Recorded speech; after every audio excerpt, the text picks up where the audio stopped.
Hola, muy buenos días a todos.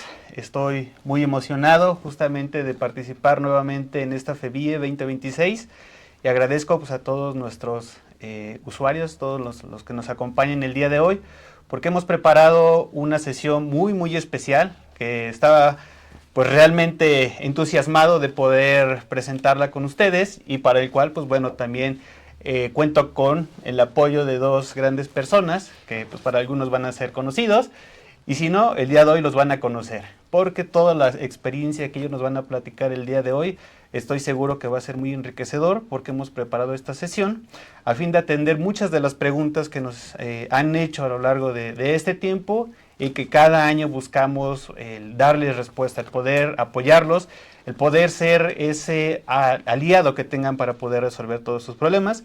Y para esta sesión que tiene el nombre de biodescontaminación HPV 35%, momentos clave para su implementación, es que vamos a estar contando con Héctor Robles, un gran amigo y que pues bueno, ahorita vamos a conocer más a detalle. Y el maestro Alfredo Uscanga Reiner, que pues bueno, pues ya algunos conocerán, que forma parte del equipo de Sanirentec. Pero antes de comenzar me gustaría ver si nos platican un poco de ustedes antes de dar entrada al tema para que los conozcan nuestros asistentes. Claro que sí, Manuel. Primero que nada, agradezco mucho la invitación. Muchísimas gracias por estarme invitando, por esta consideración de estar aquí con ustedes. Es un halago, es algo muy emocionante para mí. Para quienes no me conozcan, mi nombre es Héctor Robles. Yo funjo como ingeniero de bioseguridad en una empresa farmacéutica llamada Boehringer Ingelheim. Es un poco complejo el nombre, es alemán. Pero dentro de mis principales actividades aquí es justamente evitar cualquier posible liberación o contacto de algún agente biológico hacia el personal que esté involucrado en el proceso. Esa es la prioridad que tenemos dentro de bioseguridad. Ya dentro de Boehringer he tenido unos 6-7 años de experiencia y con ello me he desenfocado un poquito más. Pero muchas gracias a todos por la invitación nuevamente y feliz de estar aquí con ustedes. Bienvenido. Gracias, Héctor. Maestro. Gracias, Manuel. Es un placer para mí estar nuevamente en esta FEBIE. Y bueno, soy Alfredo Uscanga, soy gerente de servicios especializados de Sanirentec. En la división de servicios especializados hacemos todo lo que es inactivación química de las industrias farmas, hablando de medicamentos potentes o controlados, pero también hacemos todos los procesos de comisionamiento y decomisionamiento cuando inician o finalizan los ciclos de vida de las plantas farmacéuticas. Y bueno, pues también mi experiencia de más de 31 años en la producción de productos biológicos y vacunas. Entonces, pues es un placer nuevamente estar con ustedes y poder compartir algo de la experiencia con nuestros invitados el día de hoy, aquí en el foro y allá en sus computadoras. Gracias y bienvenidos. Gracias, maestro. Que bueno, como podrán ver, pues bueno, el día de hoy vamos también a conjuntar pues dos tipos de experiencia. Uno, pues muchos años de experiencia de tiempo atrás y pues bueno, Héctor, que pues bueno, también lleva experiencia, pero digamos es una generación un poquito más adelante, ¿verdad, maestro? Entonces, vamos a conocer el antes y el ahora. Bueno, el día de hoy vamos a hablar específicamente de la biodescontaminación de peróxido de hidrógeno, que como muchos de ustedes saben, pues es una de las técnicas más implementadas para recuperar condiciones asépticas en áreas de fabricación de estériles. Entonces, una de las preguntas que siempre nos hacen es, ¿cuándo debo yo de implementar una biodescontaminación? Porque si bien sabemos, y como el maestro nos podrá platicar, en el tema de la normatividad, pues contamos con un proceso de limpieza y un proceso de sanitización validados y que eso de alguna manera debe asegurar el procesamiento estéril. Sin embargo, para muchos de nuestros invitados, algunos ya nos conocen, pero los que no, quizá el término biodescontaminación con peróxido de hidrógeno puede ser realmente un concepto nuevo. Entonces, el día de hoy pues vamos a tratar de abordar en qué momentos esta biodescontaminación es recomendada, es necesaria o cuándo realmente no lo es. Entonces, para esto voy a empezar describiendo un poquito qué es la biodescontaminación con peróxido de hidrógeno y después vamos a ver cuándo implementar. Bueno, para hablar de biodescontaminación de peróxido de hidrógeno, primero tenemos que poner un concepto clave que es el tema de la esterilización. Algo que comparten los sistemas de esterilización es que son procesos validables, es decir, que podemos nosotros determinar cuál es el nivel de eliminación microbiana a través de una escala que pues bueno es la muerte logarítmica y que para procesos de esterilización pues siempre es 6 logaritmos, que es el estándar. Y una forma de representarlo pues es como las autoclaves. Nosotros metemos material a una autoclave, realiza un proceso, el cual nosotros validamos con los indicadores biológicos y posteriormente yo puedo retirar material estéril. Y ese material estéril, pues ustedes dirán, pues bueno, ¿cuánto tiempo va a durar así? Pues hasta que rompa las condiciones o hasta que yo le empiece a utilizar. Y así de frágil podemos romper esa condición de esterilidad. Pues en la biodescontaminación es algo similar. Es un proceso que se utiliza, aunque no le llamamos esterilización, pero lo medimos de la misma manera, bajo el mismo criterio, donde en un área que ha perdido condiciones, vamos a nosotros a vaporizar vapor de peróxido de hidrógeno, valga la redundancia, y vamos a saturar el área con el peróxido, y vamos a medir el grado de eliminación de microorganismos que tenemos, colocando indicadores biológicos en diferentes sitios.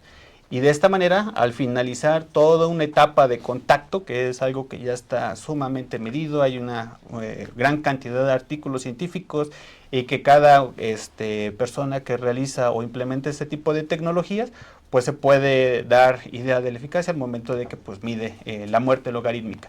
Entonces se utiliza principalmente para este tipo de condiciones. No es algo que hagamos normalmente, y corríjame, maestro, si... De forma rutinaria, es correcto. En la rutina, ¿qué es lo que comúnmente hacemos, maestro? Bueno, en la rutina normalmente, dependiendo de la clasificación de nuestras áreas, porque obviamente tenemos que irnos al anexo A normativo de la 059, porque justamente eso es lo que más nos mantiene dentro de los parámetros que debemos de cumplir, pues la limpieza y la sanitización es algo suficiente para mantener nuestras condiciones. Pero bajo ciertos procesos que no son cotidianos, salimos de esas condiciones y entramos a un proceso donde los microorganismos se incrementan en las áreas y ahora sí, tendríamos que hacer un evento extraordinario, diferente, donde aplica una biodescontaminación. En tu caso, Héctor, ¿cómo lo viviste? Porque tengo entendido por lo que platicamos previamente, coincidías con el maestro, ¿verdad? Sí, sí, totalmente. De hecho, como ustedes bien lo mencionan, nosotros en Boehringer, si bien establecíamos actividades rutinarias, esto fue y es algo completamente nuevo para nosotros. Y si me permiten, me gustaría mucho contar toda esta experiencia que me tocó vivir. Nosotros desafortunadamente estamos pasando por un proceso de desmantelamiento, como bien lo estaban comentando por ahí. Esta noticia nos la dieron hace un par de añitos justamente. Y bueno, dentro del área de bioseguridad, Boehringer tiene un corporativo de bioseguridad. Una de las actividades que hacemos en conjunto con estos colegas es tener reuniones mensuales con expertos en bioseguridad. Debo admitir, porque hay algunas faltas de experiencia en cuestión de bioseguridad, no solamente en mi caso, sino también en algunos otros colegas, ¿no? En estas reuniones intento compartir la mayor información posible. Una de ellas fue justo el desmantelamiento de la planta. Ahí fue cuando me dijeron, ok, están en un proceso de desmantelamiento, tenemos este procedimiento corporativo que hay que seguir, que nos dicta que hay que realizar una biodescontaminación antes de comenzar cualquier actividad de desmantelamiento o de decomisionamiento dentro de un área farmacéutica. Y yo me quedé así de... ¿Qué pasa? ¿Y qué es eso, no? ¿No? ¿Y qué es una biodescontaminación, no? Y nosotros rutinariamente dentro de estas actividades lo que hacíamos y lo que hacen también en muchas farmas, no sé si alguna vez les ha tocado escuchar, pero es la descontaminación a través del uso de formaldehído con permanganato de potasio, ¿sí? Entonces, después tuvimos otra reunión más donde nosotros les presentamos una propuesta para hacer esta biodescontaminación. Entonces yo les dije, podemos hacer esto, podemos utilizar el formaldehído con el permanganato, y lo utilizamos como método de validación. Con el método de validación más bien sería, les proponíamos un PCR, un hisopado, es decir, poníamos una muestra de alguna pared y después le hacíamos un PCR para certificar o verificar que no hubiera alguna presencia microbiana. Exactamente. Ajá. Entonces, primero que nada, pues nos dijeron es que esa técnica corre mucho riesgo, ¿no? Porque literalmente cuando nosotros lo hacemos es pones formaldehído, pones el permanganato y corres por tu vida, literalmente. es tal cual. Es correcto. Sí, corres y sales y corres esperando que no respires nada de eso, ¿no? Entonces veíamos un riesgo al personal muy importante. Primero también porque nosotros no teníamos tanta experiencia no tenemos ninguna experiencia en biodescontaminación, y ese método único que teníamos más o menos la experiencia no estaba ni validado y era un poco riesgoso, ¿sí? Entonces, después de eso, el corporativo nos mencionó que también el método de validación que ellos están buscando y que estaba dentro de este procedimiento corporativo, dentro de nuestras regulaciones internas, es el uso de bioindicadores, como tú lo mencionabas, Manuel. Y ahí yo también me quedé, ¿y qué es un bioindicador? Claro. Sí, ¿qué es un indicador biológico?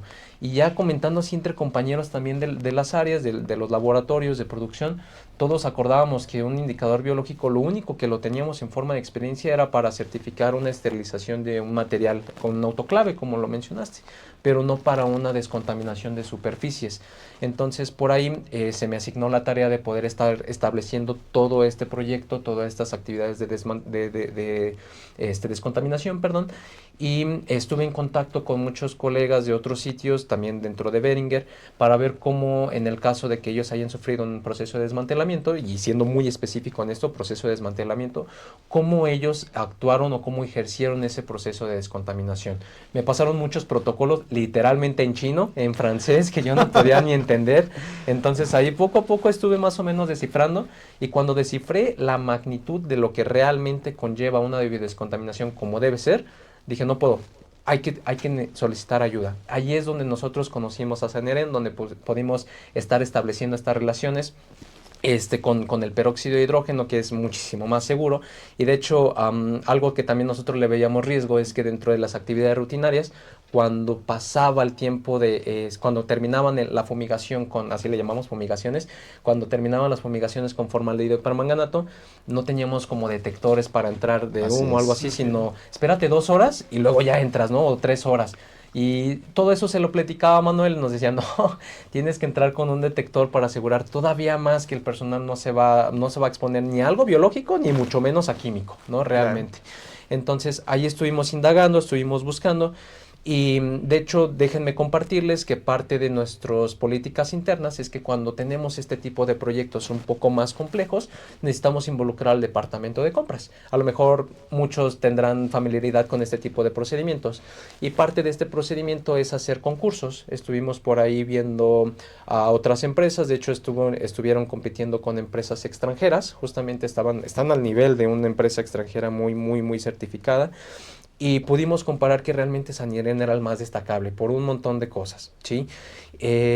Cuando empezaron, yo me acuerdo que el primer día que empezamos con todo este tema, vi el equipo que traía Saneren y dije, ¿qué es eso? ¿Qué es esa cosa? Después de no haber visto me algo sentí como de 15 similar. Años en un futuro, en el 2070 más o menos. Permítame nada más claro, hacer un paréntesis.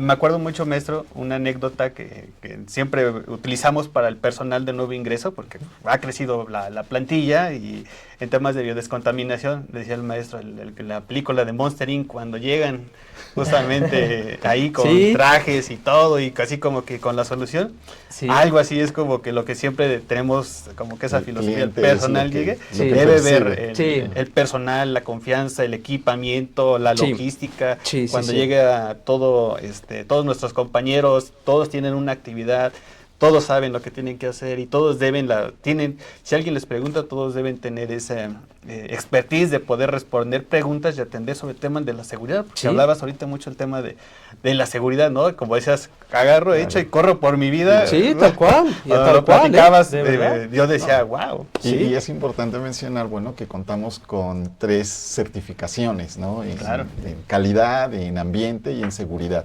Por lo tanto, estas certificaciones le dan justamente al cliente ese upgrade de decir, ¿sabes qué? Lo estoy haciendo con una compañía que sabe exactamente qué va a hacer. Sí, ¿no? Justo. Y te sientes acompañado. Sí, ¿no? Y yo de verdad, permítanme compartirles que me sentía muy en confianza. Eso es lo que yo buscaba realmente, confianza de saber que las cosas iban a estar bien, porque es algo que era un tema completamente desconocido para mí y para mis compañeros. Incluso también para otros compañeros en otros sitios del mundo no conocían muy bien qué requerimientos se hacían. De hecho, todo eso lo hacían a través de todos esos reportes que me pasaron en chino y en francés, lo hicieron a través de un tercero, justamente. Siempre fue con una empresa. Con un apoyo. Exactamente, siempre fue así. Y sí, como dice Manuel, cuando llegaron así con los equipos, fue como en Monster Inc. de wow, esto es en serio, esto es profesional, esto es Claro. calidad, de No, verdad. y algo que es importante comentarle a los que nos ven allá en sus trabajos o sus casas, es el decomisionamiento es algo que es para tomarse en serio.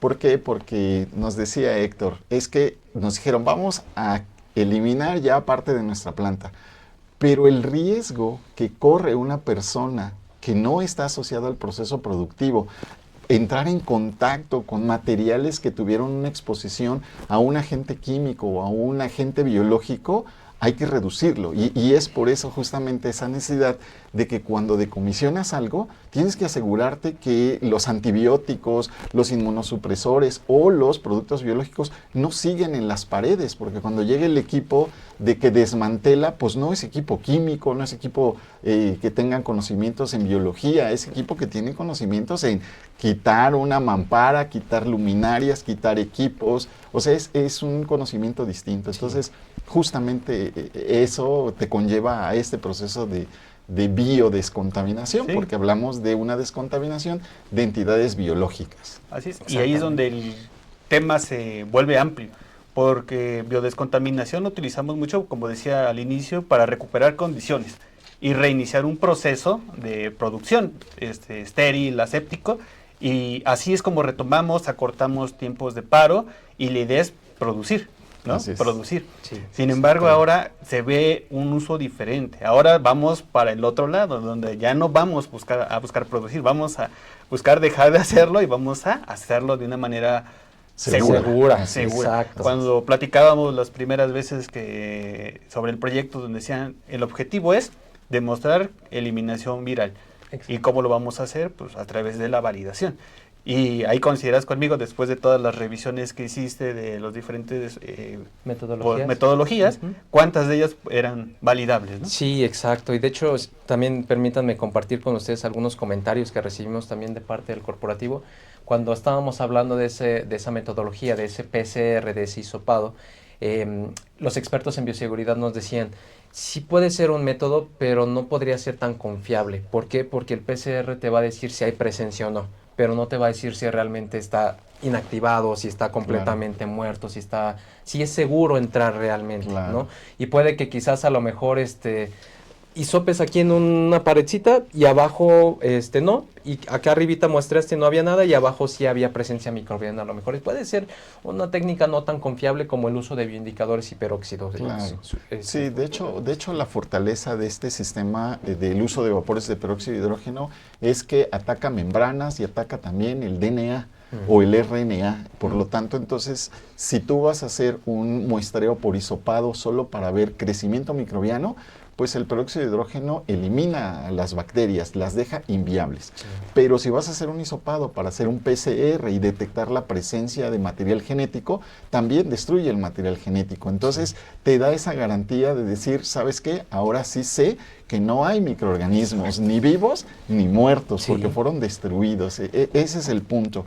Y el sistema pues es completamente validable. O sea, la reducción logarítmica de la que hablaba Manuel al inicio tiene que ver justamente con el uso de Geobacillus stereothermophilus, que es el mismo que se utiliza cuando haces la validación del proceso de esterilización o los patrones de carga en un autoclave. Y es de igual manera la reducción y siempre se hace con terceros autorizados para no ser juez y parte, decir, mira, ya no hay, ¿no? Que lo haga un tercero autorizado y demostrar la ausencia. Exacto. Esa es justamente la nobleza de este sistema. Claro, y ahorita creo que están saliendo unos conceptos que también me gustaría aclarar aclarar para que podamos dimensionar justamente la importancia de esto. Como mencionábamos al principio, pues algo que la industria está muy familiarizada y quien como ustedes, limpieza y sanitización. Y se habla acerca de, pues bueno, de probar los sanitizantes, pero al final tampoco son procesos que podamos medir a través de indicadores biológicos, sino que se consideran dentro de la escala de desinfecciones de alto nivel o de aquellas que llegan a 5 logaritmos, porque en realidad no hay forma de probarlo, ¿no? Cuando hablamos ya de indicador biológico, que en realidad es una población contenida en un botón metálico dentro de un envase que puede ser una tira, Tyvek o puede ser un vial, que la sometemos a un proceso como vapor de peróxido, autoclavación o óxido de etileno, pues la idea es demostrar que esa población de microorganismos ha sido eliminada. Y esa población es lo que nos va a indicar justamente que el proceso es efectivo cuando lo eliminamos. Si no lo eliminamos, pues no podemos hablar de un proceso que es esterilización o que puede ser de alguna manera validable. Y la biodescontaminación está diseñada para justamente darnos esa idea de la efectividad del proceso. Entonces, justamente cuando platicábamos en el proyecto, era cómo demuestro yo que lo eliminé. Pues simplemente al momento de que yo comparo la resistencia de ese indicador, de esa población de esporas contenidas en el indicador biológico, al ser el microorganismo de mayor resistencia, pues todo lo que esté por debajo se asume que pues, fue eliminado. Y dentro de ahí pues hablamos de bacterias, hablamos de hongos, hablamos de virus.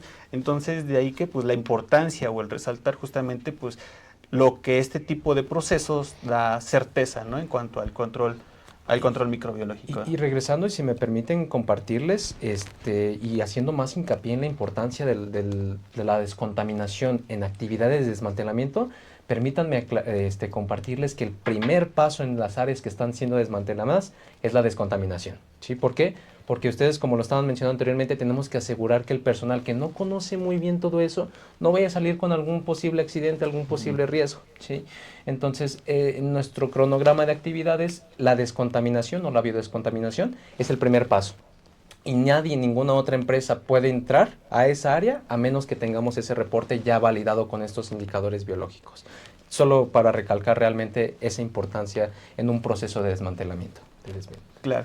Y ahí me gustaría ahorita que platicas de esto, si pudieras comentar un poquito más aquellos retos que veíamos, por ejemplo, en el tema, por ejemplo, de HVAC. Digo, áreas es muy fácil, ¿no? Pero para ustedes, ¿qué representó en ese momento el decir qué voy a hacer con el HVAC? ¿Y cómo voy a asegurar que cuando yo retire ese HVAC, qué voy a hacer? ¿No? Sí, Platícanos un poquito ahí, porque creo que va a ser una pregunta muy es interesante, ¿no? O sea, porque la mayoría dice, limpio y sanitizo mis áreas, porque están disponibles, aquí mis equipos, aquí las tengo. Pero el problema viene, ¿qué pasa arriba con el sistema de aire? ¿No? Ok, adelante. No, muchas gracias. Sí, fue un reto. De hecho, cuando empezamos con este proyecto, inicialmente nosotros no habíamos volteado a ver arriba. no nos acordábamos que teníamos un HVAC. Y parte de estas empresas que nos están apoyando con el desmantelamiento, hay una específica que nos ayuda con el desmantelamiento del sistema HVAC. Entonces, cuando pusimos la indicación de que nadie entra hasta que nosotros tuviéramos este reporte, esto validado, esta biodescontaminación, ellos dijeron, oye, ¿y el HVAC se descontamina también? No, porque nosotros lo vamos a tocar. Y quién sabe qué bichitos podamos encontrar por ahí arribita. Entonces ahí nos pusimos a pensar y rápidamente le hablé a Manuel, ¿qué hacemos con el HVAC? Justamente, ese creo que fue un reto muy, muy, muy importante en todo el proceso actual que estamos llevando de biodescontaminación, o que estuvimos llevando. Por ahí, Manuel, nos estuvimos acercando para ver qué podíamos hacer, qué metodología, cómo podríamos incluso también validarlo. Y agarramos de práctica una de las áreas que se iban a desmantelar. En base a eso pudimos estar viendo qué metodología emplear y fue bastante exitosa. De hecho, los indicadores utilizados ahí salieron completamente neutralizados. Los reportes salieron completamente bien detalladitos de toda la metodología utilizada, y a fin de cuentas lo que le estamos ofreciendo no solamente a la empresa sino a nuestro personal también es esa, nuevamente insisto, seguridad de que todo está inactivado y que no hay ningún posible riesgo por donde voltees a ver realmente. Pero sí, ese fue un reto muy importante para el proceso. Sí, para los que quizá ya han trabajado con nosotros, porque ha sido siempre un reto el tema del HVAC, actualmente pues no existe una metodología que pueda ser 100% validable, lo podemos hacer parcialmente, pero de alguna manera, y aquí pues también mando un saludo a toda nuestra área operativa, porque también sin ellos pues bueno, no lograríamos a veces todo lo que nosotros hemos trabajado en este tipo de proyectos, sobre todo en HVAC. Pero fue todo un reto en el sentido de dimensionar la complejidad del HVAC, estudiarlo, cuál era la conformación, las distancias, los volúmenes, las trayectorias, cómo iban. El volumen fue un reto, determinar el volumen fue un reto personalmente, perdón, hago hincapié en eso porque sí me costó, sí nos costó. Sí nos costó, sí, pero todo el equipo estuvimos ahí, al final logramos realizar un gaseado en el área, después desde la UMA colocamos un nuevo equipo y vamos inyectando volúmenes de manera progresiva a fin de poder saturar el aire contenido en el HVAC y en el área. Y al final pues los resultados fueron los esperados. Excelentes. Hicimos aquella prueba, pero creo que fue exitosa. No, fue muy buena. Y eso es algo que, pues bueno, siempre, y mando un saludo a toda el área operativa, porque como digo, reitero, lo que hacemos en conjunto igual con el Pedro, pues bueno, ahí hemos logrado sacar. Sí, no, muchísimas gracias, Manuel. Es y ha sido de muchísima ayuda poder acercarnos para resolver este tipo de proyectos y problemáticas que, insisto, a veces no los contemplamos, no los vemos. Estamos, como ustedes decían, familiarizados con las superficies, pero hay otras cositas que también quizás podamos estar prestándole la atención, a lo mejor. Y de ahí, platícanos, ya una vez que hicimos toda esta parte de la metodología, ¿cómo respondió tu área del desmantelamiento? Sí, primero cabe aclarar que cuando salió esta duda fue todo un problemota, sí separaron actividades justamente y había mucha discusión, había mucha problemática, de hecho estábamos en muchas reuniones en conjunto con Saniren tratando de solventar la situación. Cuando por fin podemos solventar todo esto con la metodología que aplicó Saniren y con la aplicación del peróxido de hidrógeno y los indicadores biológicos, se apaciguaron las aguas. Con eso dimos algo que a mí me da mucha tranquilidad y que me gusta mucho llamarlo como estandarización. ¿Sí? Por ahí pudimos estar estableciendo cómo podríamos estar descontaminando todos los HVACs que teníamos que estar desmantelando y en base a eso compartir ese mismo reporte a los proveedores para que tengan esa, insisto, seguridad de que no iba a calmar. Después de que pasó todo eso, de que no se iban a infectar de algo, después de que pasó todo eso, ya hubo una mayor tranquilidad en cuestión de que no existía algún riesgo, la disminución del riesgo era muy grande, la posibilidad de un riesgo era muy menor. Y con ende podrían estar continuando con las actividades de desmantelamiento. Realmente creo que sí nos trajo bastante calma. Ajá. Sí fue una diferencia notable antes y el después, completamente. Claro, ¿no? Y eso es... No, esta calma es lo mejor que puedes tener cuando estás en un área productiva, ¿no? Sí. De que la situación se ha resuelto. Y digo, este es un caso de éxito, pero en muchas ocasiones que estamos hablando ahorita de un decomisionamiento, a veces en la industria la situación no es un decomisionamiento.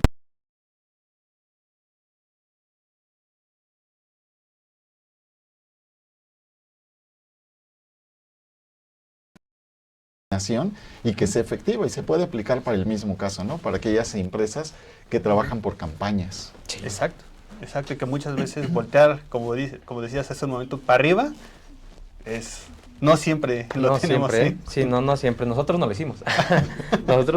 Sí. Pues sí, pero bueno, eso es, creo que eso fue algo que de alguna manera nos muestra un uso más, una aplicación más a lo que son los procesos de peróxido de hidrógeno, a lo que comúnmente se trabaja, ¿no? Sí. Cómo se maneja el tema de peróxido de hidrógeno. Sí, totalmente. Y para esto, quizá pudiéramos ahorita platicar un poquito con la audiencia acerca de esos momentos clave que pueden ser considerados de peróxido de hidrógeno. Y ahí nos gustaría saber, ¿no? Igual, cómo lo hubieras visto tú, si lo hubieras necesitado en tu rutina diaria. Pero bueno, dentro de esto voy a platicar y me gustaría escucharlos ante estos escenarios donde sí es recomendable una descontaminación, porque como decía hace un rato, no es un... proceso de rutina. No, proceso de rutina no. Recording Tampoco decomisionamos plantas. No es el día a día, sí, afortunadamente. Pero les voy a platicar y quiero que me den sus opiniones. Claro. Primera de ellas, malas prácticas operativas. Estamos hablando temas de higiene, vestimenta de personal, limpieza, sanitización, comportamientos dentro de las áreas asépticas. ¿Cómo ven ustedes? ¿Coinciden en que biodescontaminación? Dentro de este punto, ¿en qué momentos ustedes consideran que puede ser importante la biodescontaminación? Claro, mira, la biodescontaminación, dijimos, es un proceso que no debe ser tomado como rutina. Debe ser tomado en una situación muy específica del ciclo de vida de la planta. Cuando hablamos de malas prácticas, normalmente en las áreas de microbiología siempre se hacen los famosos muestreos del ambiente y del personal, y siempre se tiene determinado cuál es la flora o la microflora autóctona o la microbiota autóctona. Eso quiere decir qué es lo que siempre estoy encontrando en las áreas.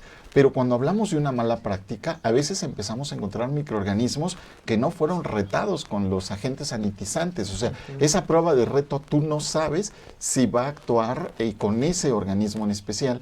Y por más que sanitizas y sanitices, sigues recuperando ese microorganismo de las áreas porque a través de una mala práctica se introdujo un nuevo organismo. Y entonces ahí es donde decimos, no te acostumbres a vivir con un microorganismo, aunque estés dentro de los parámetros que te establece el apéndice normativo A, no te acostumbres a vivir con él, porque si un día solo está en el vestidor, mañana lo puedes encontrar en el pasillo y pasado mañana lo encuentras en el área de fabricación. Entonces ahí es donde, se va al HVAC, porque el HVAC aspira todo lo que nosotros desprendemos, todo lo que se desprende en las áreas se aspira por el HVAC. Si hablamos de áreas de sólidos, bueno, sus colectores de polvo, pero aparte el HVAC aspira todo. Y ese microorganismo, si migra hacia otras áreas, es potencialmente contaminante. Y es ahí cuando tú, como microbiólogo, detectas y dices, estoy encontrando microorganismos diferentes a los retados con el agente sanitizante. Bueno, pues, y siguen persistiendo. Eso quiere decir que tu agente sanitizante no es efectivo contra esos organismos. Los estás reduciendo por como la limpieza es un mecanismo físico de arrastre, reduces, pero estás generando una microbiota que ya hay ahí, o se genera un biofilm en alguna parte del vestidor, del baño, de cualquier cosa que tengan cercana a esas áreas, o en los mismos HVAC, ¿no? Por lo tanto, ahí es donde aplican las biodescontaminaciones, porque dejas al área o al HVAC libre de cualquier organismo y retomas las condiciones iniciales que siempre la normatividad te va a decir: mantenimiento del estado calificado, mantenimiento del estado validado. Es regrésate de donde partiste, y la biodescontaminación sería una muy buena opción. No sé, en tu experiencia, ¿cómo lo has vivido? ¿Cómo ves las malas prácticas? Fíjate que justo hablando, digo, no quiero así evidenciar nada, pero una de las recomendaciones que también me hacía el corporativo, porque vuelvo a insistir en mi falta de experiencia en cuestión de biodescontaminación, era, me decía, checa muy bien que la personita que vaya a realizar esa descontaminación, cuando momento de que vayan sobre todo a retirar los indicadores biológicos o los químicos, estén utilizando los correctos medidas de seguridad. Para dos cosas muy importantes. La primera era para evitar que ellos tuvieran contacto con algún posible resto de peróxido de hidrógeno en esas etiquetitas o en las superficies. Y la otra es para evitar algún falso resultado por alguna posible contaminación al contacto con el indicador biológico. Creo que esa podría ser una mala práctica en el cuestión de descontaminación. Otra mala práctica que nosotros hacíamos también era estas famosas combinaciones de formaldehído y permanganato y entrar a las 2 horas, tóxicas, ¿no? Sí, bastante tóxicas. De hecho, sí, justo le comentaba a Manuel que nosotros no teníamos establecido como un procedimiento muy detallado en cómo realizar estas fumigaciones realmente, sino más bien lo único que estaba dictado y era pura palabrería, era justamente de espérate 2-3 horas, si te entras ya después al área. Huele, ¿no? Sí, exactamente, sí. Si todavía huele, pues te sales. Y si ya no te cala la nariz, pues ya la hicimos, ¿no? Entonces sí, han sido 2 ejemplos muy claros de cuando he visto malas prácticas en cuestión de biodescontaminaciones. Claro, sí, no, bastante interesante. Bueno, vamos con otro punto que se considera clave también en la descontaminación, y otros son los riesgos del mantenimiento preventivo, ya sea realizado por personal interno y externo. Y aquí hace referencia cuando el personal que va a entrar a un mantenimiento quizá no es experto en el área, en los cuidados que deben tener o en los materiales que ingresa.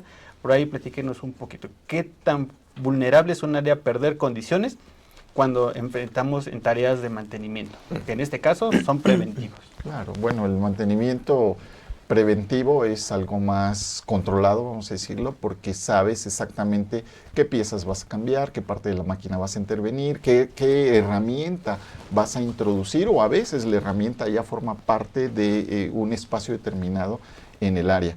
Y entonces es un poco más controlado. Entonces pudiéramos decir, las empresas que hacen mantenimiento preventivo, ya sea interno o externo, conocen los riesgos de esa introducción de materiales externos al proceso, y que pudieran alterar las condiciones originales. Pero cuando es mantenimiento correctivo, ahí sí prácticamente no sabes cómo está el asunto. Solo sabes que la máquina, el equipo o algo dejó de funcionar. Y no sabes qué vas a meter, y es cuando empiezan de, y ahora pásame este equipo, y ahora pásame esta herramienta, y los procesos de limpieza y sanitización para el ingreso de esas sustancias o de esos materiales no fueron programados. Además, a veces el número de personas que tú tenías programado para hacer ese servicio ya no coinciden porque necesitas a una persona que haga otra actividad, y entonces la pérdida de las condiciones no solo quedó en pérdida de las condiciones, quedó en introducción de una serie de microorganismos que jamás habíamos retado. Y entonces se vuelve imperativo hacer una biodescontaminación porque te reduce el número de veces que la sanitización o limpieza la tienes que ejercer, porque lo vas a lograr más rápido. Ese es el punto.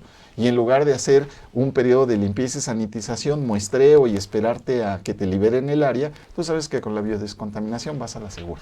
Sí. Ese es el punto. Sí, justo. A lo mejor yo quizás no tengo tanta experiencia en este sentido, pero creo que en este caso, específicamente del desmantelamiento, lo más crucial en cuestión de mantenimientos preventivos, a lo mejor voy a decir algo muy al aire, pero era el retiro de los filtros para la descontaminación de los HVACs. Justamente, creo que eso fue lo más clave. De hecho, sabía que el sistema HVAC tiene sus filtros EPA, sus filtros rutinarios, pero no conocía a profundidad qué es lo que teníamos que retirar. O sea, que tiene que haber una preparación incluso de las áreas antes de poder hacer un proceso de biodescontaminación. Eso fue a mí lo que más me marcó un poquito, y de hecho, en base a la primera vez que lo hicimos, ya después de ahí pudimos establecer un cronograma de actividades con el equipo de mantenimiento, es decir, este día tenemos programado la biodescontaminación, por ende los filtros se deben retirar a más tardar tal día, más o menos. Entonces con eso pudimos estar jugando un rol importante en orden de tener el mejor proceso de descontaminación y evitar cualquier posible contratiempo. Al menos en mi experiencia fue eso. Claro, y ese es un punto muy importante, el manejo de los filtros, los si lo vemos. se tienen que manejar como residuo peligroso. Así Exacto. ¿No? Y tú como experto en bioseguridad, platicábamos también que esto lo hacemos mucho en laboratorios de bioseguridad, el manejo de los filtros, ¿no? También los BCL3. Los BCL3, sí, donde peróxido de hidrógeno pues ha vuelto prácticamente la metodología para poder lograr la inactivación o el tratamiento a los filtros previo a su disposición. A su disposición. De hecho, justo también parte de esa preparación, y perdón que haya interrumpido un poco, no solo era la coordinación con mantenimiento, sino también con nuestros proveedores especializados en materia de residuos, porque la cantidad, en mi caso, de desmantelamiento de un HVAC, la cantidad de filtros que salieron o que estaban saliendo fueron exorbitales, mucho más que lo rutinario, porque no salían muy comúnmente.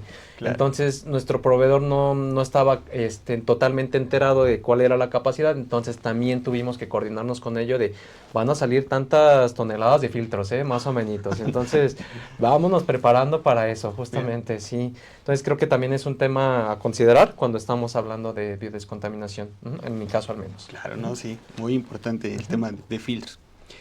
Pero bueno, ahora vamos con otro punto donde se recomienda, justamente por romper condiciones, mantenimiento mayor programado y pruebas técnicas condicionales con ingreso de materiales y herramientas no esterilizables.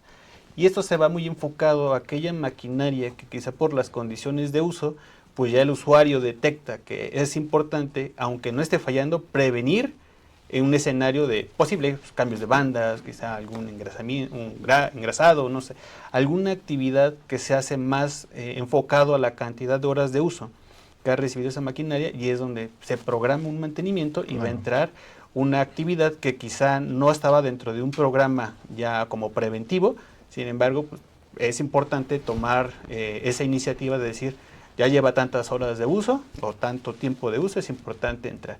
Ahí se considera un momento clave, pero en su experiencia, ¿cómo han visto? ¿Qué tan frecuentes estos escenarios se pueden dar y qué tan vulnerable pues, se vuelve el área, ¿no? Y un tema que es el tema de los ingresos de herramientas, ¿no? Claro, digo, ya habíamos comentado un poquito de esto, de que cuando es un mantenimiento correctivo, normalmente no sabes exactamente qué falló y tienes que llevar un kit de herramientas que tendrás que esterilizar. Algunas no son esterilizables, se dañan en ese proceso. Pero algo que es importante considerar, digo, aquí con Héctor hablamos del decomisionamiento de una planta completa. pero no siempre se decomisiona una planta completa. Lo que más frecuentemente sucede y que no debemos dejarlo pasar es el decomisionamiento de un equipo. Tú tienes una tableteadora, un blisteador, un mezclador, lo que sea, y decides que su ciclo de vida de ese equipo en especial ha terminado, pues tienes que retirarlo. Y el retiro de un equipo conlleva al decomisionamiento del equipo, y todas las acciones derivadas de ese decomisionamiento son, se rompe la asepsia de las áreas, introduces maquinaria, en algunos casos el anclaje que tienen los equipos al suelo, revientas el suelo. Entonces hay una exposición de cosas que no son normalmente expuestas en un área, y cuando vas a recuperar condiciones, muchas veces dicen, ya llevo 3, 4 o 5 ciclos de limpieza y sanitización y no puedo recuperar las condiciones originales. Pues por supuesto que no, porque la cantidad de polvo, la cantidad de, a lo mejor, de otras sustancias, los líquidos de transferencia de algunos equipos, aceites, grasas, ya fueron diseminados en mayores lugares de la planta, y entonces es importante entrar con un bio para reducir la carga microbiana, y con un ciclo de limpieza y sanitización te va a quedar, eso segurísimo. Y aquí volvemos entonces a un punto, por ejemplo, que cuando llegamos a esos escenarios, ¿no? Por ejemplo, ahí ustedes cómo verificaban que el personal que ingresara pues tuviera como estas precauciones, por ejemplo, si nos puedes. Sí, claro. En mi entendimiento, hay ciertas clasificaciones también dentro de la planta para las áreas que todavía siguen operativas. No recuerdo muy bien cuáles son estas clasificaciones, pero sé que una involucra mayor medidas de asepsia que otras, sobre todo aquellas donde está el producto expuesto, ¿no? Las personas que ingresaban sobre todo a las áreas con el producto expuesto, llamémoslo clasificación prioritaria, la mayor clasificación que se puedan imaginar. ISO 5. Ah, ISO 5 muchas gracias. o ISO 6. Perdónenme, discúlpenme, no soy muy experto en las normas. Tenían que pasar por un sistema de capacitación. De hecho, hay una persona encargada que justamente una parte de sus deberes es verificar que el personal cuente con estas capacitaciones. Y no solamente me refiero a personal operativo, sino también de mantenimiento. Justamente cualquier persona que tuviera que ingresar para hacer mantenimientos correctivos, preventivos, tiene que estar certificado y capacitado ante esta misma persona. De hecho, me tocaba ver mucho cómo les hacían los exámenes. Literalmente los ponían enfrente en las esclusas no asépticas, sino más bien como simuladas, donde los veían cómo se vestían, cómo se comportaban adentro del área, les hacían exámenes también, y en base a eso calificaban si el personal estaba apto o no de poder ingresar en esta situación. Una situación que tuvimos antes de empezar con las actividades de desmantelamiento fue justamente una situación muy similar, una llenadora justamente que no tenía como esas... no cumplía con las cualidades de asepsia, por así llamarlo, y por más actividades rutinarias que nosotros empezamos a hacer, por más limpiezas, no daba, y es que justamente esa llenadora era nueva. Entonces ahí implicó mucha obra civil, mucha instalación, incluso hasta modificaron también la distribución de las áreas completamente. Y no fue hasta que hicimos una biodescontaminación ahí con peróxido de hidrógeno que pudieron volver a retomar esas condiciones, tal cual. Pero sí, esa es una de las experiencias que me ha tocado vivir. Que ahí volvemos al punto, ¿no? O ¿Y sea, la dónde- importancia dónde? de que el personal cuente con las capacidades suficientes para un ingreso a ese tipo de áreas. Porque decíamos, las malas prácticas, ¿no? O sea, al final es un ambiente vulnerable. El ambiente aséptico es tan vulnerable que, por lo que nos cuentan y en la experiencia, pues bueno, se puede romper de una manera tan sencilla y después el problema puede crecer. Y entonces ahí es donde, pues bueno, tenemos justamente que implementar a veces pues lo nuevo, ¿no? Sí. Desde aquellos métodos tradicionales, pues a veces se ven insuficientes, como lo que mencionaba hace un momento, ¿no? De cuando un microorganismo que nunca fue probado frente al sanitizante de repente llega, y entonces ahí es donde realmente se va a probar en un escenario pues ya extremo a un sanitizante, pero si el sanitizante no cumplía o no estaba diseñado para un escenario así, pues bueno, el problema pues se vuelve Sí, mayor, ¿no? más complejo con el tiempo, sí. Sí, Así de es. acuerdo. Y que este es otro de los puntos que justamente se consideran como clave para la biodescontaminación, que es cuando ingresa un microorganismo que no formaba parte de esa microbiota autóctona del área, Del área. porque eso es algo muy cierto. O sea, al final no es lo mismo la microbiota que tenemos en la parte norte que en la parte sur, que en un ambiente húmedo, que en un ambiente caliente, o sea, y es más, hasta en países, o sea, cada quien tiene... Depende mucho la cercanía de la planta, porque pues los empleados traen en sus cabellos, en sus manos, y si el proceso de higiene no es muy bueno, y las malas prácticas están al orden del día, los organismos que forman parte del alrededor de la planta van a llegar hasta las áreas asépticas. O sea, eso es completamente esperado y eso forma de parte de la microbiota. Es que siempre estoy encontrando tal microorganismo. Bueno, pues es que hay una mala práctica, hay una mala higiene, porque las áreas per se no tendrían por qué estar cultivando microorganismos que no fueran, si es una planta de productos biológicos, los que están ex profeso diseñados para ser cultivados ahí. O sea, no es de que es que en mi suelo se generan tales microorganismos, pues cambia tu piso, ¿no? O sea, Sí. Sí, si me permiten compartirles, a lo mejor si hay colegas por ahí que me estén viendo también de la planta, podrán corregirme, pero cuando tuvimos este problemita ahí de contaminación en la nueva llenadora, creo que el hongo que estaba ahí causando eso era un hongo ambiental, Aspergillus niger. Aspergillus niger, Sí, así es. justamente. Entonces, no sabían ni de dónde llegaba, justamente, y por más limpiezas, por más nuevas refacciones que metían, insisto, todo eso se clarificó hasta que hicimos una biodescontaminación mucho más profunda, realmente, pero sí. Claro.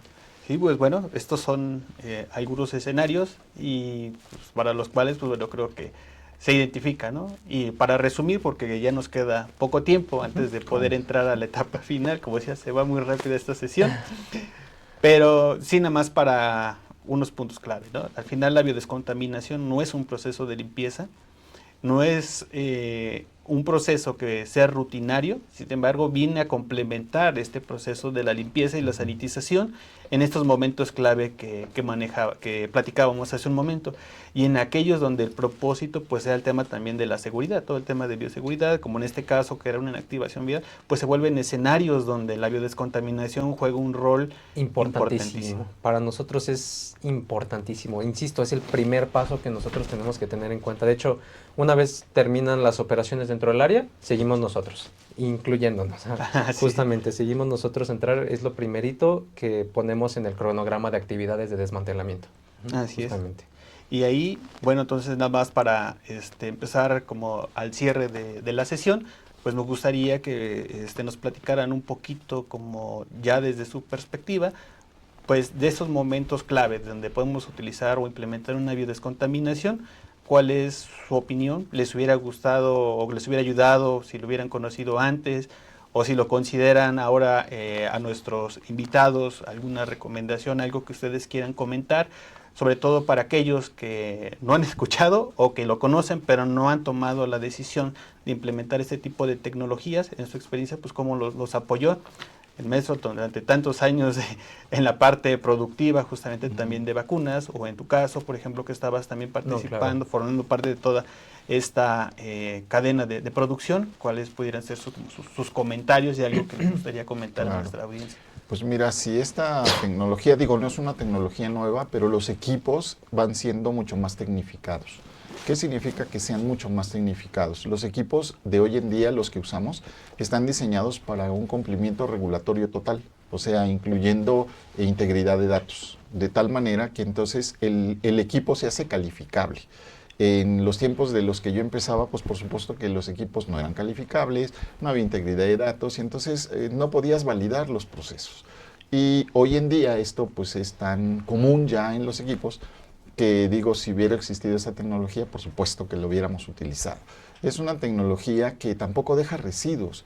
Cuando hablamos de yo voy a poner un sanitizante, voy a poner un agente químico, siempre quedan residuos en las paredes, en los equipos, y obviamente la tecnología de vapores de peróxido de hidrógeno no te deja residuo. El residuo que se genera es oxígeno y agua. Entonces obviamente es una tecnología limpia, ¿sí? Tanto con la instalación, tanto con el medio ambiente, de tal manera que, como decía Héctor, esas bombas de formaldehído, peróxido de hidrógeno, formaldehído y permanganato de potasio, obviamente el permanganato y el formaldehído se liberan al ambiente. Ya no olía el área porque el HVAC se encargó de sacarlo al ambiente. Pero son tecnologías que no son compatibles con el medio ambiente. Exacto. Y obviamente en algún lugar llegaron y en algún lugar se quedaron. Exacto. Y estas tecnologías son un poco más amigables con el medio ambiente. No son las únicas tecnologías que existen otras, pero cada tecnología tiene sus ventajas y sus desventajas, que en algún momento tendremos otro podcast acá, otra reunión para hablar de las ventajas y desventajas de otros métodos, como puede ser el dióxido de cloro, puede ser la luz ultravioleta, que son de alguna manera tecnologías que se pueden utilizar, pero hoy diría como resumen no son comparativamente iguales con la de peróxido de hidrógeno. Entonces, en mi experiencia, me hubiera gustado que esto existiera y estuviera accesible, reitero, con equipos calificables para validar los procesos. Perfecto, gracias, maestro. Y a mí me gustaría mucho compartirles, o más bien mencionarles, considérenlo. Consideren un proceso de descontaminación. Yo a lo mejor lo voy a ver mucho en una perspectiva específica de desmantelamiento y específica de seguridad, pero considérenlo porque en nuestra experiencia esto no estaba considerado desde un inicio. Y posteriormente, cuando ya empezamos a ver que realmente necesitábamos tener mayor seguridad para el personal, tuvimos que estar, a lo mejor algunas personas que manejan presupuestos pueden entender un poco el dilema, pero tuvimos que pelear por más dinero, justamente, ¿sí? O tener que rascarle por ahí para ver por dónde podríamos estar considerando. Entonces, considérenlo desde un inicio en su proyecto, se los digo por propia experiencia. Y sobre todo quiero insistir mucho en la parte que mencionaba el maestro Alfredo, en la parte de la seguridad que otorga o que te puede ofrecer el peróxido de hidrógeno como tal. Lo que el equipo global de bioseguridad nos recomienda mucho es siempre en este tipo de procesos de descontaminación, peróxido de hidrógeno. ¿Por qué? Porque es mucho más amigable con el medio ambiente. No es así súper mega amigable, pero si lo comparas con un formaldehído, es muchísimo más amigable, ¿sí? No solamente para el medio ambiente, sino para el personal también, ¿va? Entonces creo que esas serían mis recomendaciones al personal. Lo que a mí me hubiera gustado mucho es conocerlos desde antes, sí, no, muchísimo antes nos hubieran alivianado de muchos otros problemitas y desde antes hubiéramos podido formular toda esta partecita en los inicios de la noticia del desmantelamiento de la planta, justamente. Pues muchísimas gracias a los dos, Héctor, sobre todo por todo ese reconocimiento. No. Y bueno, estamos ya en la recta final de esta sesión, y para esto me gustaría pedir ayuda aquí de nuestro staff para ver si tenemos algunas preguntas, ahorita que tenemos un tiempo para poder resolverlas. Sí hay. Posterior a la biodescontaminación con peróxido de hidrógeno, ¿se hace muestreo y análisis de trazas de peróxido de hidrógeno a las superficies del área? En nuestra experiencia, bueno, es una pregunta que nos han hecho mucho, sin embargo, no se hace ninguna prueba para identificar trazas. El peróxido no deja ningún tipo de residuos. Se considera peróxido de alta pureza porque pues, no tiene en realidad compuestos que puedan quedar después de su vaporizado. Y de esta manera pues no existe una prueba. Algunos cuando han llevado este proceso les piden que hagan un estudio de esta clase, sin embargo les piden TOC, sabiendo que pues, no van a encontrar nada, pero es como un método que se aplica para cualquier producto sanitizante o de limpieza, pero para peróxido pues no hay. Al final el producto que se obtiene es vapor de agua y oxígeno, entonces no hay mayor. Claro, el peróxido es altamente inestable, ese es el punto. Entonces, al ser inestable, se descompone. De manera natural, cuando le da el aire, se descompone y entonces no deja residuos. Más sin embargo, cuando hacemos biodescontaminaciones, tenemos detectores de la presencia de peróxido de hidrógeno y se demuestra que no hay presencia de peróxido de hidrógeno ya en el ambiente. Por lo tanto, entonces, como dice Manuel, si se quisiera hacer una técnica para demostrar la presencia en superficies, sería de alguna manera redundante, pero se puede hacer, o sea, pero no es necesario, debido a la inestabilidad del peróxido. Consulta. En el día a día se tienen materiales que no pueden recibir un proceso de esterilización por autoclave para llegar al área clase B o A. ¿Tienen o conocen tecnología de Passbox que utilicen tecnología con peróxido de hidrógeno? Bueno, creo que eso es algo ya que se ha implementado ya como un requerimiento para prácticamente todos los equipos de proceso, incluyendo Passbox, que ya integran dentro de sus mismos sistemas generadores de vapor de peróxido de hidrógeno, pensando en estos materiales que no pueden ser autoclavables, ¿no? Entonces, ya existe mucho, nosotros tenemos algunas alternativas que con gusto pudiéramos proporcionar o asesorarlos, ya tenemos algunos en el mercado y pues de alguna manera pues pueden ser una opción bastante viable. Y en aquellos equipos que ya están sobre diseño, algunos cuentan con puertos de descontaminación y ahí también lo que hacemos es incorporar generadores que se conectan y pueden recibir el proceso de descontaminación con peróxido de hidrógeno. Cuando se utiliza el proceso de BHP en Passbox como parte de la secuencia de operación, ¿se deben corregir ciclos en vacío para conocer la distribución del BHP y con los diferentes patrones de carga? Sí, es correcto. El uso del BHP es igual que en un autoclave. La diferencia en un autoclave es vapor húmedo y en el uso del vapor de peróxido de hidrógeno es igual. O sea, tú tienes que correr ciclos en vacío y correr ciclo con los diferentes patrones de carga que vayas a utilizar para demostrar que es efectivo. Exactamente igual como se hace con las autoclaves, exactamente se tiene que hacer con el peróxido de hidrógeno. ¿Con qué frecuencia se recomienda realizar una descontaminación en los sistemas HVAC? En realidad no hay una recomendación que existe en cuanto a la frecuencia porque normativamente no es obligatorio, es recomendable.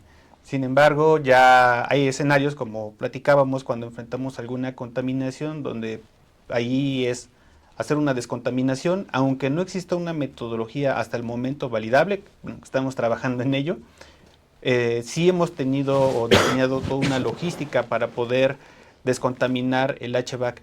Y si ustedes van a hacer un paro ya programado de un área donde consideran que es importante realizar el HVAC, se puede hacer en conjunto con las áreas, se puede hacer el sistema HVAC, aunque reitero, no es un proceso todavía validable. Sin embargo, nuestra experiencia pues ha sido casos de éxito que logramos descontaminarlo a través de esta metodología y que sin duda puede ser algo que podamos platicar para ver si el sistema es apto para poder ser descontaminado y de esta manera pues puedan realizarlo y sobre todo desde un enfoque preventivo para no llegar a un tema ya de correctivo. ¿A qué se refieren con volúmenes progresivos en la UMA? Aquí, como comentábamos, el vapor de peróxido al final es un gas. Y ese gas, cuando entra en contacto con las superficies, lo que va a hacer se va a microcondensar. Si nosotros inyectamos a través de la manejadora un volumen de peróxido y lo mantenemos con inyección constante, va a llegar un punto en donde se va a sobresaturar y puede generar escurrimientos dentro de las superficies. Entonces, cuando decimos progresivos es porque vamos a inyectar un volumen. Después, con apoyo de la manejadora, se impulsa para que recorra el sistema y se inyecta otro volumen. Y este paso lo vamos repitiendo. Inyectamos un volumen, lo encendemos la manejadora para poder liberar ese peróxido y que llegue a más regiones del sistema. Y a esto lo vamos haciendo de manera constante para incrementar progresivamente la concentración de peróxido dentro del sistema HVAC y dentro de las áreas. A eso hacemos referencia. ¿Existe algún material frecuentemente utilizado en las instalaciones de áreas y HVAC que sea susceptible a daños por el peróxido? Aquí vamos a hablar también de una alta compatibilidad del peróxido. Se han hecho diversas pruebas a materiales donde se someten a alta concentración. Y cuando hablamos de alta concentración estamos hablando de concentraciones arriba de las 1500 partes, donde metemos plásticos, pinturas, recubrimientos, equipo electrónico, metales, plásticos, y a estas concentraciones el peróxido no ha mostrado daños a este tipo de materiales, ni en cambios de coloración, ni en cambios en la estructura de estos, y pues normalmente en los procesos, y Héctor será testigo, en los procesos de descontaminación por lo regular estamos entre las 150, 500 partes por millón, sobre todo cuidando el tema de la seguridad. Para lograr la inactivación de un indicador biológico, para ponerlo en referencia, son 150 partes por millón, llegamos más o menos a las 500, sí. Y eso habla de un umbral bastante seguro para todo el tipo de materiales, pinturas, metales, plásticos, incluso el tema del HVAC, porque el galvanizado obviamente pues despierta siempre ciertas dudas, preocupación, pero los resultados han sido favorables. ¿Es necesario comprobar la hermeticidad de los sistemas HVAC previo a la biodescontaminación? Sí, realmente es imperante. Los sistemas de HVAC, una de las pruebas que se hace durante el proceso de, vamos a decir, calificación o comisionamiento de estos equipos, es la prueba de hermeticidad. El HVAC tiene que ser hermético. Si no es hermético, entonces cuando se vaporiza el peróxido de hidrógeno, él puede migrar a cualquier parte, vamos a decir, del piso técnico. Y la idea es que no haya fugas del peróxido de hidrógeno ni otro componente con el que se vaya a hacer las sanitizaciones del HVAC. Entonces sí es imperante que tengan dentro de la calificación el HVAC sus pruebas de hermeticidad. ¿Cómo debe realizarse la descontaminación en un decomisionamiento, pero no referente a la microbiota, sino a los compuestos químicos, entre paréntesis, oncológicos? Bueno, aquí ya tenemos experiencia, hemos decomisionado plantas de oncológicos, de inmunosupresores o de cefalosporinas. Lo primero que nosotros hacemos es aplicar, aquí ya no hablamos de las tecnologías de peróxido de hidrógeno, sino hablamos de tecnologías del uso de sustancias químicas. Dependiendo del oncológico, es la sustancia química que se va a aplicar. Y aquí la sustancia química también se puede vaporizar o se puede hacer procesos de atomización con equipo especializado que tenemos. Tenemos sistemas especializados que no nada más hacen la inactivación de los oncológicos en el HVAC, sino también en las áreas. Y aquí ya no tiene nada que ver ya el peróxido de hidrógeno, sino tiene que ver sustancias químicas definidas de acuerdo a la naturaleza química del oncológico. Bien, favor de comentar la compatibilidad del uso de peróxido con superficies de los cuartos limpios, acero inoxidable, pinturas utilizadas en estas áreas. Bueno, ahí lo que pudiéramos hacer por el tiempo, más que nada, es compartir justamente estos estudios que se han hecho para compatibilidad de materiales, para que puedan conocer la metodología de cómo se llevó a cabo esa prueba y la seguridad que da en cuanto a ese tema, ¿no? Que no hay daño a materiales, sobre todo en estos que son los más comunes dentro de un área pintura aséptica. epóxica, y los paneles son muy resistentes. Pintura epóxica, paneles son muy resistentes a peróxido de hidrógeno. Pero con gusto los compartimos, ahí que nos deje sus datos, podemos compartir este tipo de información para que puedan tener el contexto, ¿no? Bien, por último es un comentario, no una pregunta. ¿Es una buena opción para aquellas plantas que tienen eventos de contaminación y no tienen los materiales, detergentes, sanitizantes, esporicidas, para evitar un paro mayor en una planta? ¿Esto ayudaría a tener un arranque seguro por cualquier paro o evento en una planta, disminuyendo costos por paro de planta? Sí, es lo más recomendable.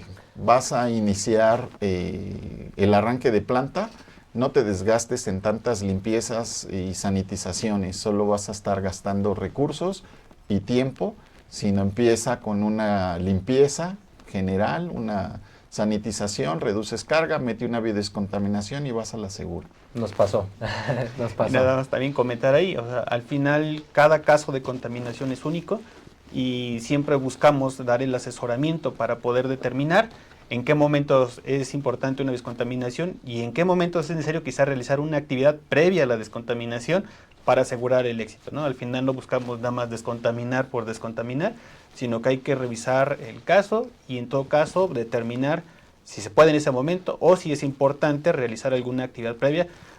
Nada más como resumen, por ejemplo, una limpieza de HVAC, ¿no? Si el problema viene de ahí, una descontaminación no va a ser la solución si el HVAC no ha recibido una limpieza. Pero para eso pues, analizamos cada caso a fin de determinar o buscar las mayores probabilidades de éxito. Ok, tenemos dos más por tiempo. En un recambio de filtros EPA, una vez que se hace la descontaminación, ¿es necesario igualmente utilizar el sistema bag in, bag out o pudiera omitirse este último punto? Bueno, en el sistema bag in, bag out estamos hablando para colecciones de polvos y obviamente lo que tienen esos filtros es material peligroso. Se tiene que manejar como material peligroso y obviamente toda la ductería que tiene que ver con esos colectores, pues obviamente va contaminada.